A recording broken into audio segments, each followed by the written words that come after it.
Comenzamos esta segunda meditación del día de hoy y también comenzamos, ya veis lo rápido que vamos, la segunda semana, siguiendo el esquema que tiene San Ignacio en los ejercicios espirituales de repartir las meditaciones en 4 semanas. Yo lo hago un poquito a mi manera, ¿eh?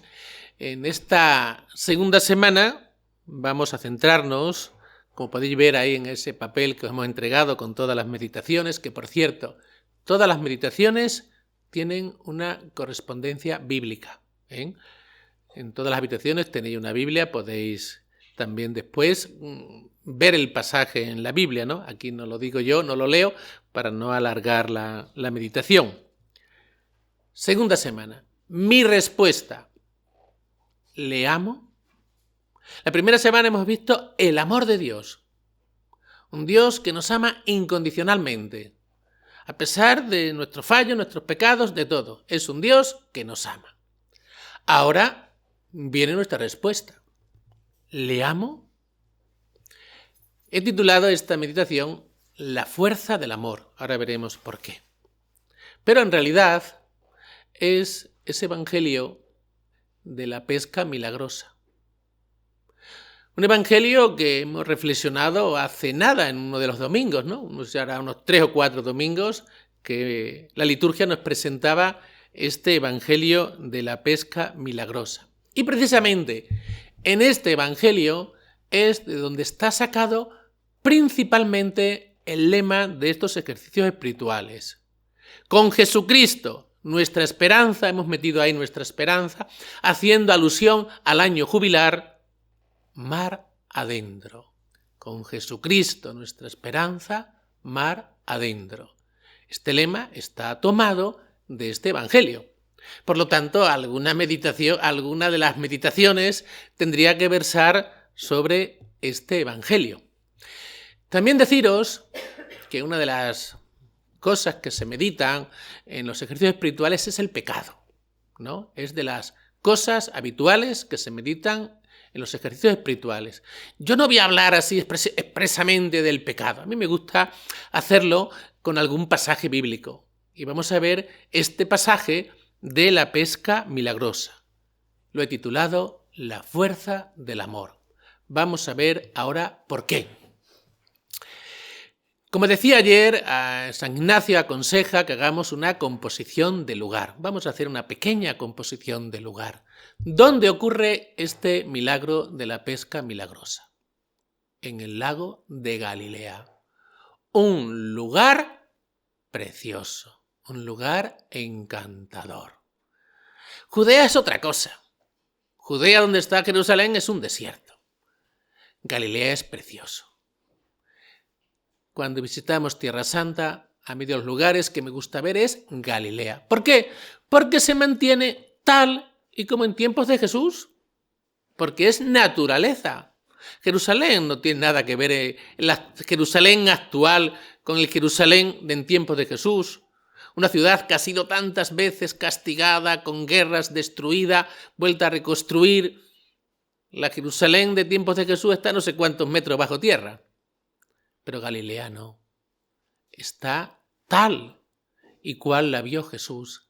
Ese lago, esas montañas. Quizás con un poquito de erosión, pero vamos, sigue tal y como la vio y la contempló Jesús. Y Pedro era un pescador curtido. Él era de Besaida, un pueblo que está al lago del mar de Galilea. Cuando se casó fue a Cafarnaúm, otro pueblo que está al lado del lago de Galilea. Andrés, su hermano, otro pescador. Santiago y Juan, otros pescadores. Les habían salido los dientes allí en el lago de Galilea con la pesca. Sabían lo que eran las redes, sabían lo que eran las técnicas de pesca. Y llega Jesús. De interior, como creo que somos todos los que estamos aquí, ¿no? Nosotros de costa entendemos poco. Jesús era de suponer que entendía poco de costa, porque era del interior, de Nazaret. Entendería muy poquito de pesca. Los apóstoles están toda la noche pescando, que es como se pesca de noche. Y no pescaron nada. Y llega Jesús, uno de interior, que se supone que no tiene ni idea de pesca, a unos curtidos pescadores. Y le dicen, ¿no habéis pescado nada? No, Señor, nos hemos pasado toda la noche bregando y no hemos cogido un solo pez. Y le dice, nada. Y otra vez, mar adentro y echad las redes. ¿Qué pensarían los apóstoles? Este de interior, que no tiene ni idea de pesca, ahora nos dice que vayamos a pescar y de día, cuando no se pesca ni un solo pez. Tenemos que ponernos en esta situación. Tenemos que hacernos esta composición de lugar. Jesús, uno de interior, le dice a unos curtidos pescadores cómo tienen que pescar. Y aquí hay algo muy bonito. Los apóstoles se fían de Jesús. A pesar de todo lo negro que ven el tema de la pesca, se fían de Jesús. Y que dicen, en tu nombre, Señor, echaremos las redes. Todo un ejemplo para todos nosotros. Cuando vemos las cosas difíciles, en lo que se refiere a ser pescadores de hombres, aunque lo veamos muy difícil, el Señor nos sigue insistiendo que echemos las redes, que en su nombre echemos las redes. Yo no sé si muy confiados o no. Me imagino que los apóstoles echarían otra vez las redes, pero no con demasiada confianza, como nos pasa a veces a nosotros. Que sí, echamos las redes, pero sin demasiada confianza. Os cuento una anécdota, otra más.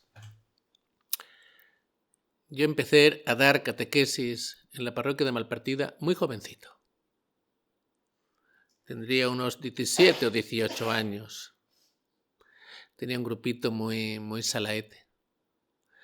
Ellos tenían entonces, me parece que 13 o por ahí, 12, 13, 14, no me acuerdo muy bien. Me llevo muy poco con ellos. Y un día les enseñé, imaginad un catequista de 17 años, o 18 que tendría entonces, les enseñé que al acostarse rezasen 3 Ave Marías. Les enseñé eso. Y un día me viene uno de ellos, de Malpartida, ya todo un hombre ya, fijaos ya, tendrá ya un montón de años. Me llevaba muy poquito con ellos, prácticamente de mi edad.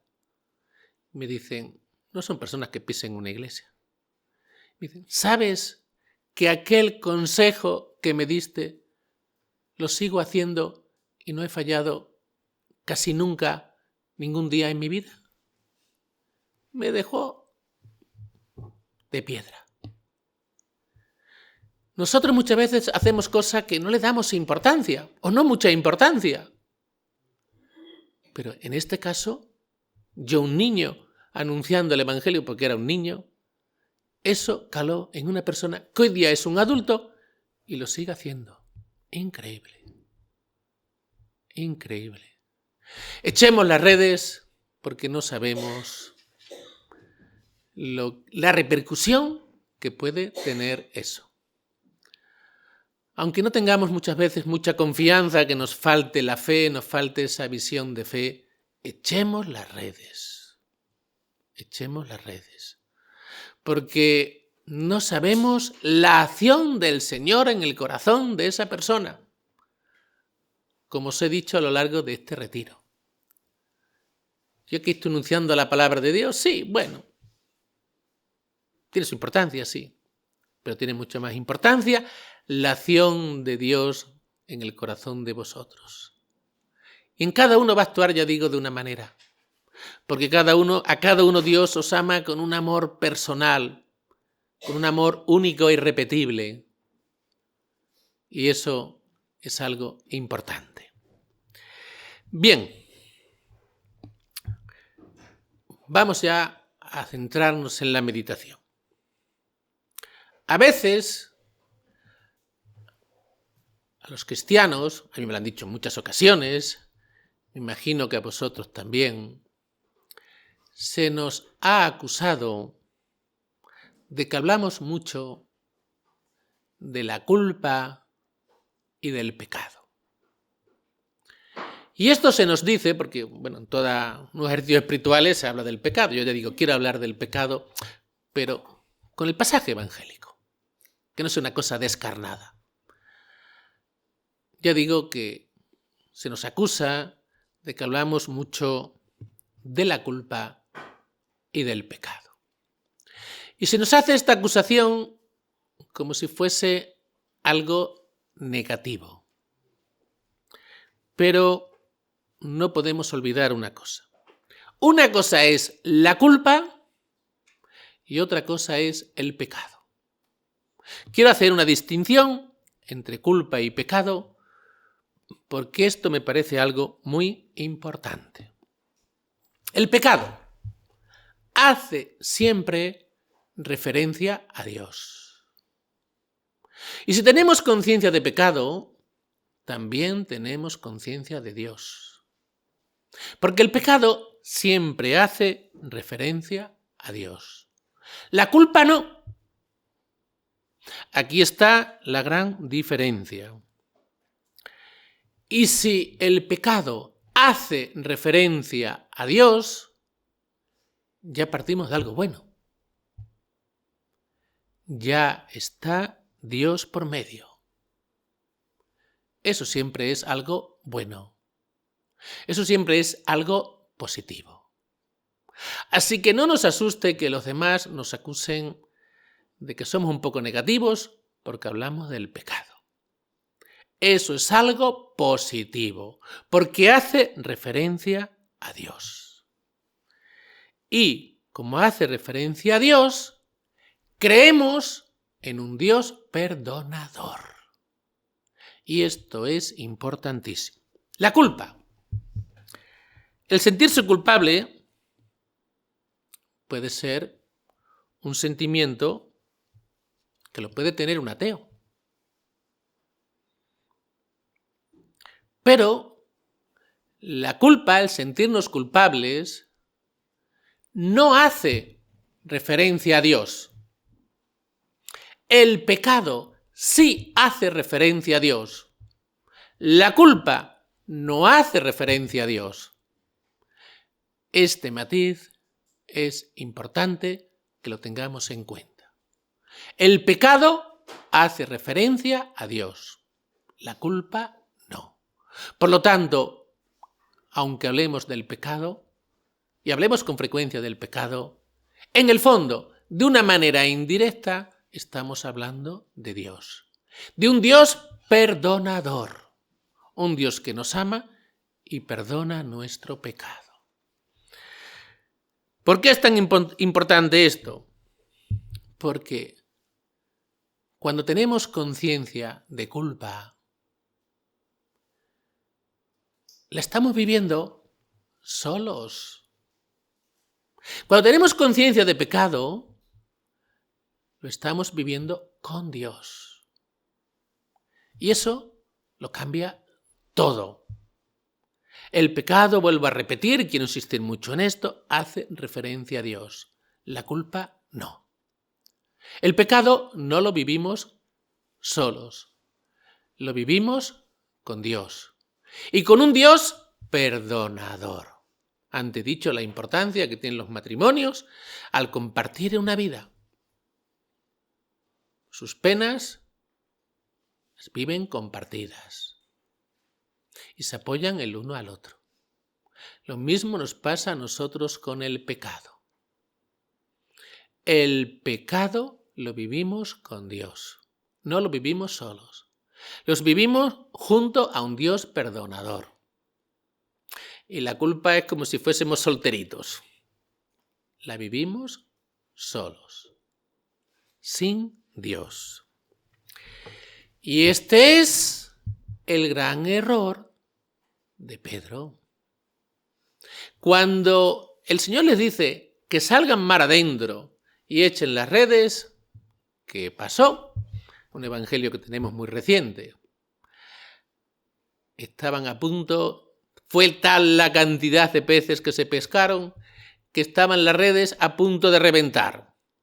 ¿Qué tuvieron que hacer? Llamar a otros pescadores para que le echaran una mano, que ellos solos no eran capaces de sacar aquellos peces. Claro, Pedro, un curtido pescador, cuando ve aquello, se queda asombrado. ¿Pero cómo es posible esto? Que pescando de día hayamos pescado tantos peces, que de noche, que es el mejor momento para pescar, no hemos cogido un solo pez. Y Pedro se llena de asombro. Y tiene esa frase que quiero comentar ahora. ¿Qué dice Pedro? Apártate de mí, Señor, que soy un pecador. Equivocación de Pedro. Aquí Pedro se equivoca. En él prevalece la culpa. La quiere vivir solo. Apártate de mí, Señor. Se siente tan culpable que se siente indigno de acercarse a Dios. Sentimiento que también podemos tener nosotros en muchas ocasiones. Nos sentimos pecadores, nos sentimos que hemos fallado a Dios y queremos apartarnos de Él. No me estoy inventando nada. Son casos que me encuentro en mi vida sacerdotal. Personas que me dicen, yo no soy capaz de salir de esta situación. Ya no me confieso más, porque siempre estoy confesándome de lo mismo. No voy a volver a confesarme. ¿Qué estamos diciendo ahí si no? Lo que dijo Pedro, apártate de mí, Señor. Queremos dejar al Señor a un lado. Y ahí nos equivocamos. No tenemos nunca que apartarnos del Señor, sino esa situación que podamos tener en nuestra vida nos tiene que llevar a acercarnos más a Dios para que Él nos sane. Pedro aquí se equivoca grandemente. Se dice hoy que se ha perdido la conciencia de pecado. Puede ser. Pero es una consecuencia lógica de que estamos viviendo una crisis de fe.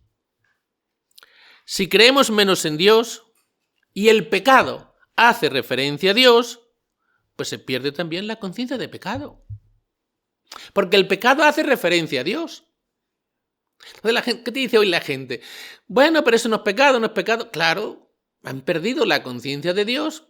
Muchísimas cosas ya no tienen sentido de que sean pecado. Porque el pecado, vuelvo a repetir, hace referencia a Dios.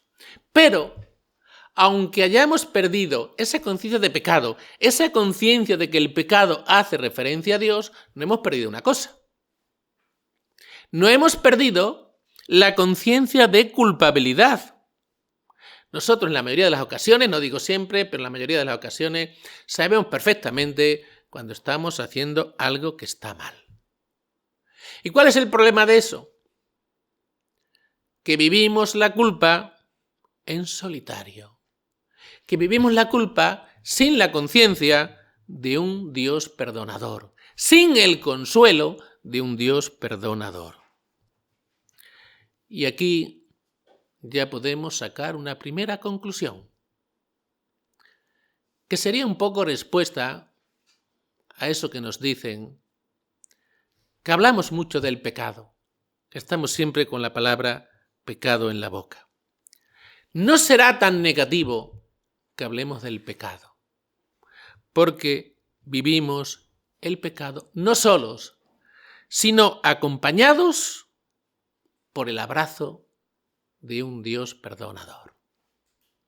¿Y qué importante es esto?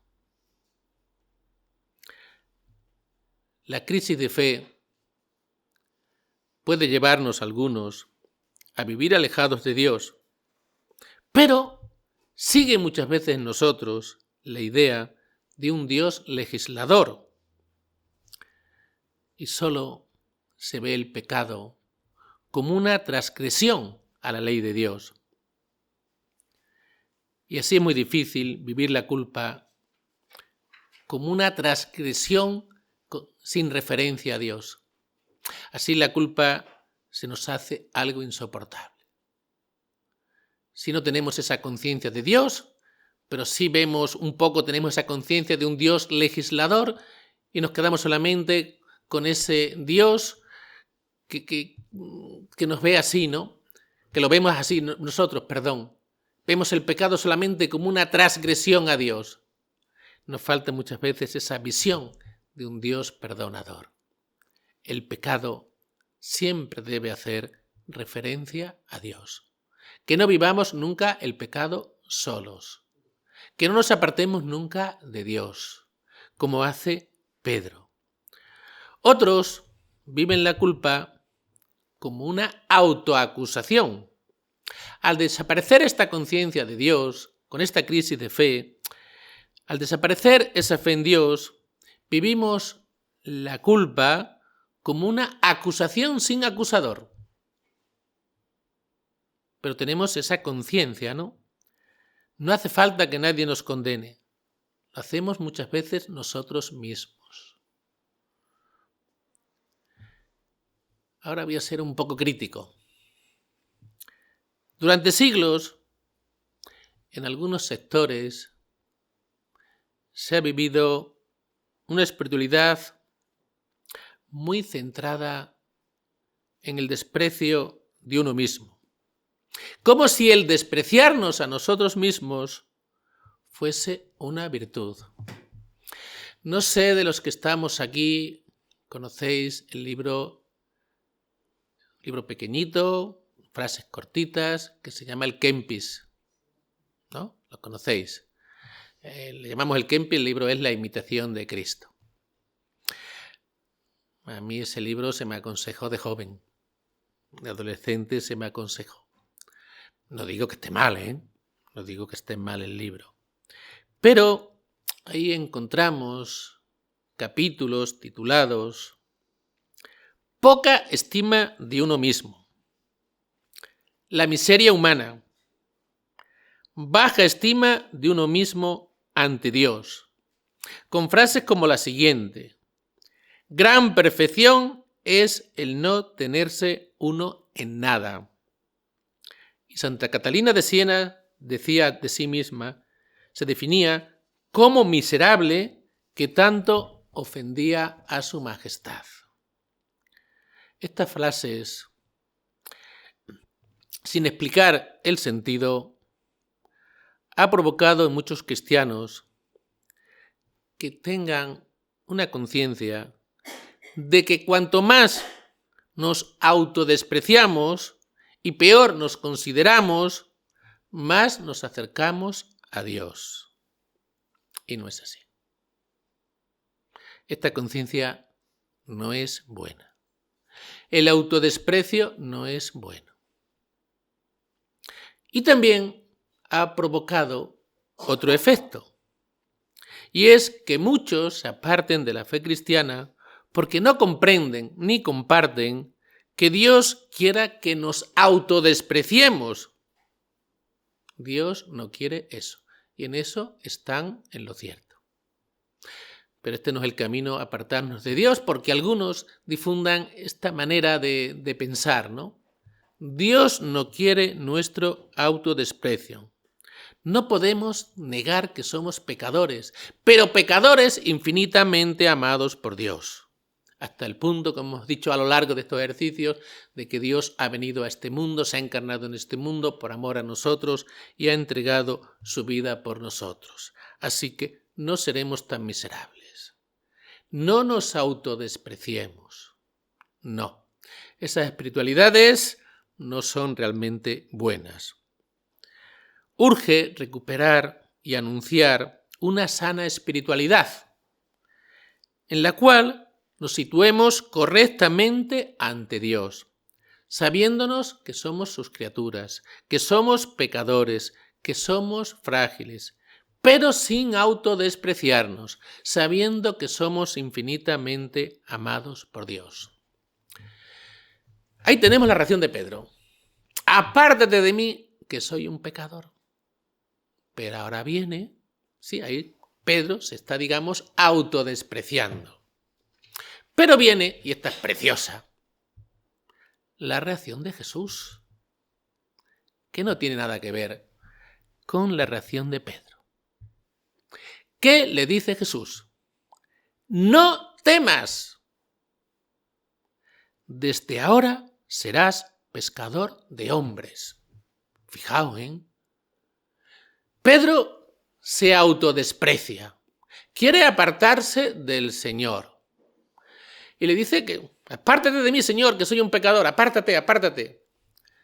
Jesús no le hace ni caso. ¿Se aparta de él? No. ¿Qué hace? Acercarse a él. ¿Solamente acercarse a él? No. Le da una misión. ¿Y qué misión? No ser pescador de peces, sino ser pescador de hombres. La misma tarea que hacía Jesús. Y curiosamente, Pedro le sigue. Dice el Evangelio que dejándolo todo, lo siguieron. Es impresionante ese cambio de Pedro. ¿Cómo se lo transmitiría el Señor? Es que Pedro ha pasado del apártate de mí que soy un pecador a dejarlo todo para seguirle. Nuestro pecado no tiene que ser nunca una causa para alejarnos de Dios. Nunca. Tiene que ser causa para acercarnos a Dios. Y Dios sabe de qué pasta estamos hechos. Pero a pesar de eso, somos colaboradores de Dios. Y Dios le encarga a Pedro una misión grandísima, una misión importantísima. Ser pescador de hombres, ser colaborador del Señor. Es realmente asombroso. ¿Cómo cambia aquí Pedro? Que pasa de ese apártate de mí que soy un pecador, y cuando le dice Jesús, no temas, no temas. Basta que lo reconozcas, pero que tu pecado no te hunda. Das cuenta que Pedro cuando dice eso está hundido. Se quiere alejar de Jesús, al que vemos que tanto amaba, con sus defectos, sus imperfecciones, pero la amaba muchísimo. Le dice, apártate de mí, Señor. Se quiere alejar de él. Que eso fue lo que hizo Judas. Si Judas hubiese vuelto, el Señor la habría acogido, vamos, segurísimo. Pero no volvió. Pedro sí vuelve. Quiere alejarse de él, pero confía en esas palabras de Jesús. No temas. Desde ahora serás pescador de hombres. Y Pedro se convierte en un anunciador del Evangelio. Y dejándolo todo, lo siguieron. Tenía aquí algunos casos de Isaías, de Pablo, que se ve este mismo proceso, pero me lo voy a saltar un poquito, ¿no? Se ve todo este proceso, lo que ha pasado en Pedro, pues también pasa en Isaías, también pasa en Pablo, pasa en todos y también nos puede pasar a nosotros. Que nunca el pecado nos aleje de Dios. Que nunca el pecado nos aleje de Dios. Que no vivamos nuestro pecado en solitario. El pecado siempre hace referencia a Dios. El pecado es una ofensa contra Dios y es rechazar también el amor de Dios. pero contra un Dios que solo busca nuestra felicidad. Que iba a decir algo muy importante. Lo tengo aquí subrayado y le he puesto 3 estrellas. Para que no se me olvide y recordaros y deciros a vosotros lo importante que es esto. Nunca hemos de olvidar que el pecado ofende a Dios. Pero le ofende en cuanto nos daña a nosotros mismos, seres infinitamente queridos por Él. Repito, nunca hemos de olvidar que el pecado ofende a Dios, en cuanto nos daña a nosotros mismos, seres infinitamente amados por Dios.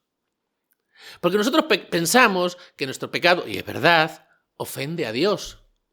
Pero nos cuesta mucho pensar que ese pecado nos daña a nosotros mismos y ofende a Dios en cuanto nos daña a nosotros mismos, que somos infinitamente amados por Dios.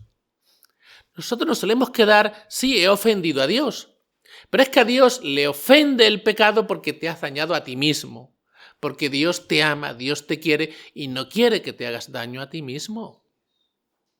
Es importante que esto lo veamos así. Dios no quiere nuestro daño, Dios no quiere nuestro mal, y el pecado nos degrada, y el pecado nos hace daño, y Dios no quiere eso, y a Dios le duele que nos hagamos daño a nosotros y que hagamos daño a los demás cuando pecamos contra nosotros o contra los demás. Y Dios no quiere eso, porque Dios nos ama infinitamente. Y le duele que nos hagamos daño a nosotros mismos y que hagamos daño también a los demás. ¿Cómo va a querer un padre, Dios que es padre, el mal de sus hijos? El pecado no debe llevarnos nunca a alejarnos de Dios. Lo de Pedro, aparte de mí, que soy un pecador, sino a acercarnos a Dios, ese Dios que nos sana, ese Dios que quiere nuestro bien. Nunca tenemos que autodespreciarnos. Huyamos de esas espiritualidades que fomentan el autodesprecio. No. Porque Dios no nos desprecia. Nosotros tenemos que vernos a nosotros mismos como nos ve Dios.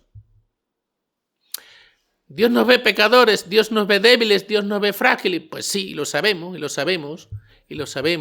pero Dios nos ama así. Dios nos quiere así. Así que no nos autodespreciemos. Podríamos decir entonces que la culpa ahí no lo quiere el demonio tener, ¿no? Lejos de Dios, apartados de Dios. Claro. Sin duda. Ahí te engaña el demonio ahí, por supuesto, sin duda. Y ya por último, un hijo le falta respeto a su padre o no le cuida cuando es mayor. Esto es un ejemplo. Al padre le duele, a ese padre, que ese hijo le ha faltado al respeto, ese padre que lo ha abandonado, ese hijo que lo ha abandonado, o ese hijo que no se preocupa mucho por ese padre o por esa madre. Al padre le duele. Le duele porque le afecta directamente a él, porque le falta el cariño de ese hijo, sin duda.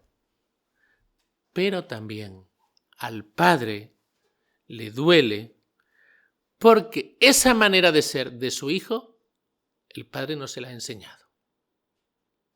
O sea, al padre le duelen 2 cosas. Le duele que su hijo se olvide de él, o no se preocupe demasiado de él, o no le quiera lo suficiente, le duele eso, pero también le duele el comportamiento de su hijo. Eso mismo nos pasa con Dios. A Dios le duele la ofensa que nosotros le podamos hacer a Él, pero también le duele la ofensa que nos hacemos a nosotros mismos. Porque somos seres amados infinitamente por Dios. Y cuando estamos pecando nos estamos haciendo un daño a nosotros mismos. No solamente le estamos haciendo un daño a la persona que le hacemos un daño a la persona, también nos hacemos un daño a nosotros mismos, porque no estamos amando como deberíamos. Y al hacernos ese daño a nosotros mismos, eso le duele a Dios. Que veamos esa doble vertiente. Por un lado ofendemos a Dios, porque le estamos ofendiendo directamente, pero también le estamos ofendiendo porque nos estamos haciendo un daño a nosotros mismos y Dios nos quiere infinitamente. Y eso también le duele a Dios, como padre que es. He puesto el ejemplo de este padre y este hijo porque me parece muy ilustrativo, que un hijo cuando abandona, se despreocupa de su padre, no le quiere lo suficiente, eso le duele al padre cuando ve que no es querido lo suficiente por su hijo. Me decían una vez, cuento otra anécdota, de una madre y abuela, muy amiga mía, de Malpartida. Y estamos hablando ya de cuando somos mayores, que acabaremos en una residencia y tal. Y yo le decía, bueno, tú tienes la duda porque tienes 3 hijos, ¿no? Pero yo tengo la certeza, vamos, yo voy a acabar una residencia, vamos, tengo nada más que una sobrina, mi sobrina bastante tendrá ya con cuidar a sus padres, ¿no? Y me dice esta mujer, con una gran sabiduría, sí, tú vas a acabar en una residencia. Yo sí, a lo mejor no, creo que sí, que también acabaré, pero con una diferencia, me dijo. Tú por lo menos no vas a tener la tristeza de que tus hijos te hayan llevado. Cuidado, con esto no estoy diciendo que no haya que llevar a los mayores a una residencia. No estoy diciendo eso, por favor. Yo en mi casa he tenido a mis padres muchos años, cuidados por mí y por mi hermano. Muchos años, muchísimos. Cuidados con personas internas. Claro, una persona interna sí te echa una mano grandísima, pero cuando llega el fin de semana le tienes que dar libre, nos tenemos que encargar, mi hermano y yo, turnándonos, cuando estábamos en los hospitales. Sí, me decía una vez una persona, bueno, cuando estás en una residencia esto te da una tranquilidad muy grande. Sí, a uno sí, a los padres no tanto. Pero, por si alguno se está creando un problema de conciencia, yo tengo ahora mismo a mi madre en una residencia. Mi padre murió con 95 años en mi casa, cuidado muchos años por nosotros. Nos juntamos con los dos, con mi padre y con mi madre. ¿Cuándo hemos tenido que llevar a mi madre a la residencia? Cuando ya para nosotros era imposible tenerla en casa. Cuando ya no se tenía de pie. ¿Cuántas personas necesito yo para cuidar a mi madre? Porque cada vez que tenía que ir al servicio necesita 2 personas mínimo. O para levantarla, eso ya es muy difícil en casa. ¿Qué pasa? ¿Dejo mi sacerdocio para dedicarme a mi madre? No lo veo. ¿Que para mi madre puede ser un poco duro? Pues sí, pues no digo que no. Vamos a verle, mi hermano y yo, la familia, todos, sí, pero no es lo mismo que estar en casa, vamos a reconocerlo, sin duda ninguna. Y más cuando en el caso de mi madre tiene 95 años, no se pone ni de pie, está en una silla de ruedas, pero bien de la cabeza. Bien de la cabeza, de vista y de oído, está bien de todo. ¿Que es un poco duro para un hijo llevarla? Pues sí. Sí, yo he sido director de una residencia en Corral de Almaguer y he visto muchas situaciones de esta, ¿no? Cuando los hijos llevaban a sus padres a la residencia, yo he visto a muchos hijos llorar. Lloraban el hijo, lloraban el padre y lloraban todos, ¿no? No es una situación fácil. Pero hay veces, con esto no estoy criticando que se les lleva a la residencia, hay veces pues que hay que hacerlo, ¿no? Hay que hacerlo. Pero aunque los llevemos, que nunca le falte nuestro amor, que nunca le falte nuestro cariño. Pues nos quedamos ahora un ratito meditando esta meditación y nos vemos después a la 1:15 en la Eucaristía.